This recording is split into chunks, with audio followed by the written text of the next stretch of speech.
Hello and welcome back to Homeschool Together. Thank you for joining us. This week we were in China. It's been a couple weeks actually. We did, yeah. So and we read a bunch of books, we did a bunch of art, we did some outings, we had a very fun and eventful time. We should start with the long books. Yes. Greetings from somewhere. Why don't start homeschool around trekking the globe with a bunch of homeschoolers trekking the globe? Yes, it's Ethan and Ella. They're back. They're with their parents in the Forbidden City. So these are really fun. They're not super deep, of course, but our daughters really enjoy them. Even it's funny. How much depth do you want in your children's literature, Ariel?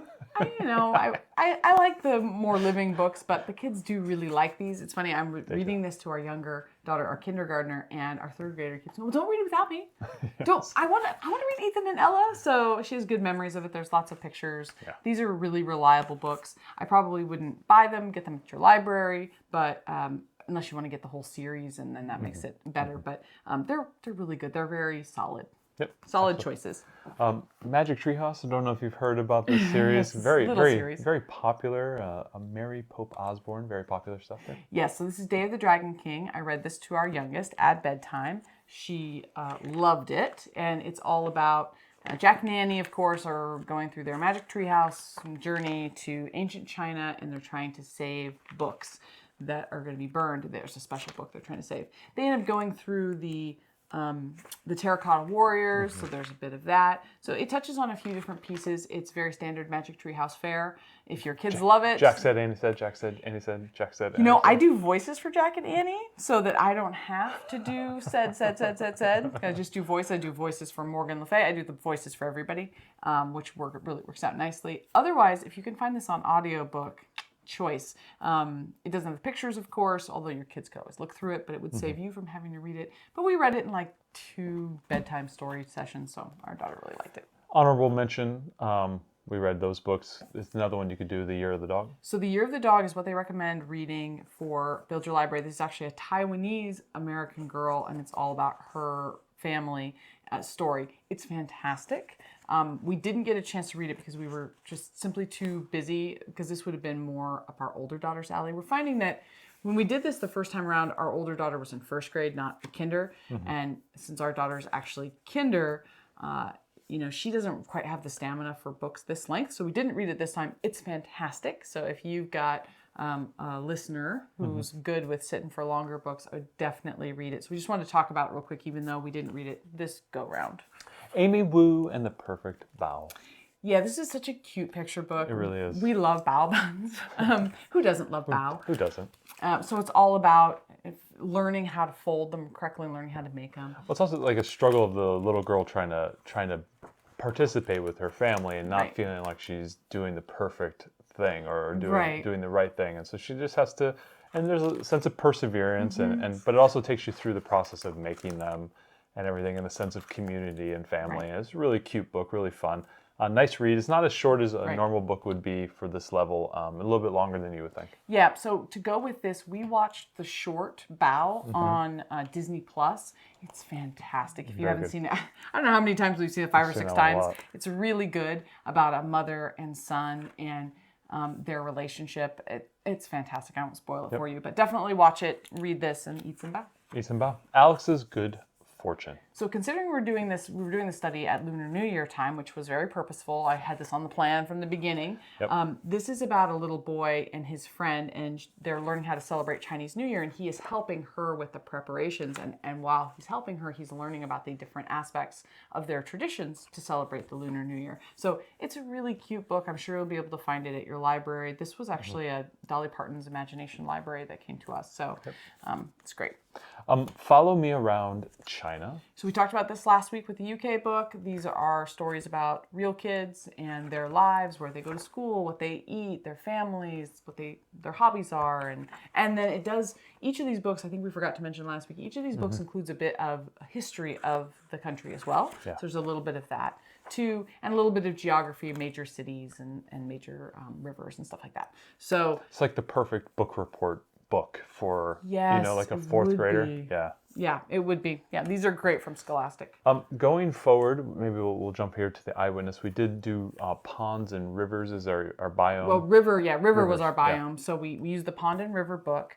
We talked about there's several major, the Yangtze and the Yellow River. Three Gorges Dam was the big one that we kind of watched a video on. We watched some videos on it, and we did some videos also about water pollution and stuff. We watched about how rivers become polluted, how scientists and folks are working to depollute rivers and to change waste treatment plants and stuff. That even went to, we even brought it home because there were a few videos that we watched that were talking about rivers here in the U.S. as well. Right, so, and like chemical pollution and how that got into the different rivers. And so it's very interesting. yeah, it was actually, we went on a deep dive. The girls and I watched like a whole evening. We watched nothing but videos about river ecosystems and pollution and all that. So I think that was really the focus, and we used this book to supplement to talk about the the animals and plants and stuff that live in the rivers. The Great Race, the story of the Chinese zodiac. So this is kind of fun because we were doing this at Lunar New Year. It's the year of the snake. And our girls were like, what does that mean exactly? And so this is just a fun story. I think there's one more about how the signs of the zodiac were made. But this is just one kind of mythology telling of how they came to be. So that's fun, especially if you're going to do this at Lunar New Year and you want to talk about the history behind it. It's kind of a fun myth. Next two books are related. We've talked about this series before. You wouldn't want to, and then you wouldn't want to work on the Great Wall of China. Right. So we thought you got to study the Great Wall. I mean, obviously we're going to do that. We did that a little bit in ancient history. We'll come back to it in Middle Ages as well when we get to that point. Nice to pair this with the Magic Treehouse book because there's some tie-ins there to, I think, the Qin Dynasty. I think that's when they started working on the wall, and so it's funny because our daughter was like, "Hey, mommy, look, that's the Dragon King," So from the book. So this is a really great book to talk about the Great Wall. There's a bunch of different books about the Great Wall, but I love the visual aspect of this, especially for your young learners. It's a little bit above kinder, but it's still good. Speaking of visuals, we have a few of these books where. I think we call them the Through Time series. Yeah, DK's. DK, and we have them for, there's like a city, a street, and there's a few others, but this one is the Great Wall of China Through Time. And yeah, it's this fantastic. Is best to be viewed in its entirety here. It's really terrific, and it shows through all the eras how things changed. And we love books, especially our kids love books too, like show this. Progressions. And with all the little details, there's people walking here and there, and they've got little captions and stuff about who that is and what they were doing. Each scene is basically telling a whole story of a different section of time along the wall. It's a great book. Super good. So definitely recommend getting this. All the Through Time books are fantastic. We love them, yeah. But this is a good one to get from your library for this week. We'll talk about the outing because I kind of led into this. Yeah. You went to a Chinese New Year celebration. We did, yes. So there's lots of Lunar New Year celebrations around us, and I was able to find one that we could fit into our schedule. And so we did some artwork aligned with it. We got some nice dragons here. They did some art in preparation to go. So these are what we did at home. There's daddies. There's little kiddos. Yeah. Everything there, and then we went to the celebration, and it consisted of dancers. So there was traditional Chinese dancers. There was martial arts. There was the lion dance, and they did the big dragon. Came through, which was super interesting. There was arts and crafts, so they got some things here, some kind of toy drums. Well, it's to make a drum, so we didn't finish them quite, but you would. Yeah, go back. Yeah. So there was stuff like that, and then there was some fortune readers here, right. And then there was some artwork and. Yeah, so this is your fortune for the year, and this is what. Typically, they would put money in, but this was for the year of the snake. So actually, this was from work. We had a Lunar New Year celebration at work, and I brought this home for the girls.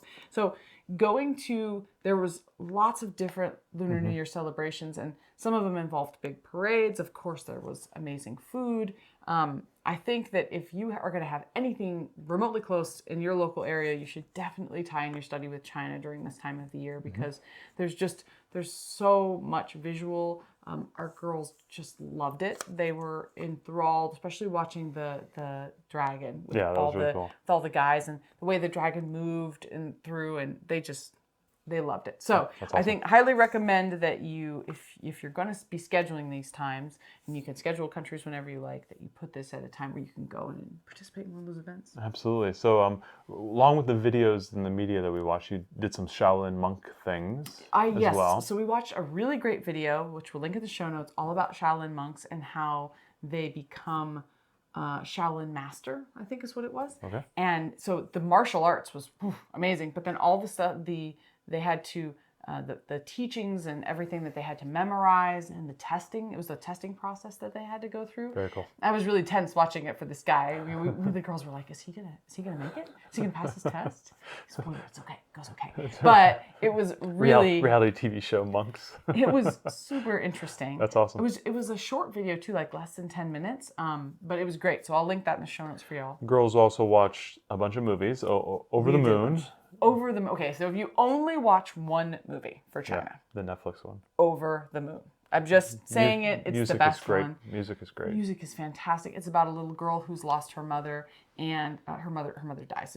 She was lost, like missing. Her mother dies. Her father is looking to maybe get remarried, and she is trying to prove to her father that her mother is still waiting for her on the moon, and it's this legend about the moon goddess and the man she was in love with was on Earth, and so she actually takes a rocket to the moon to meet with Chang'e, the moon goddess, and has these adventures.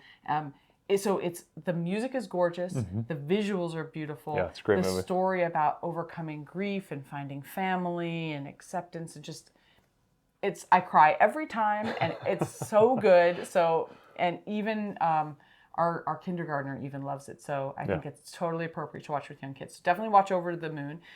The kids watch some of the more mainstream things. They watch Kung Fu Panda because they love Kung Fu Panda.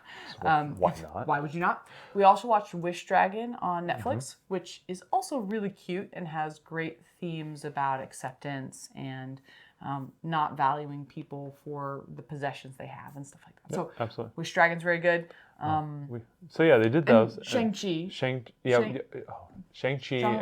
We're saying it wrong, and we're sorry. Shang-Chi and the Ten Rings. Yeah, the on 10 Marvel Rings. on Disney. On Disney Plus. It's really fun.